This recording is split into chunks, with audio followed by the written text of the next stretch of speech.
আজ আঙ্গ বাইর হইত মাছ ধরছে। দেশি মাছ খাইতে কার না ভালো লাগে, আরও ভালো লাগে। তাই আঙ্গ হুইরের মাছ অনেক বড় বড় মাছ আছে, এটা আপনারা উঠলে দেখবেন। যদিও বড় হানি মাছ খুব কম উঠবে, এটা আমি মনে করি। কারণ হচ্ছে যে তারপরে বেড়ারা সাধ্য মতো চেষ্টা করতেছে। দেখেন যা আইসে কোগা মাছ টুকি টুকি চলে গেছে, এটা আপনার দেখাইতে পারি না, কিন্তু দেখানো সম্ভব না। এত ভিডিও ধরে রান কি সম্ভব?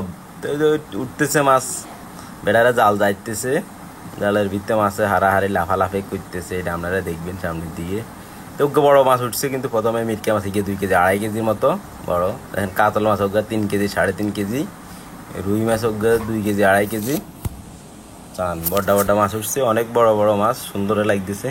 দেশি মাছ খাইতে কার ভালো না লাগে, আরও ভালো লাগে, আশা করি আপনাদেরও ভালো লাগে। দেশি মাছের দাম অনেক বেশি, অনেক বেশি। চান বড় বড় কাতল মাছগুলো উঠছে, মাশাআল্লাহ অনেক পুরনো মাছ উঠছে।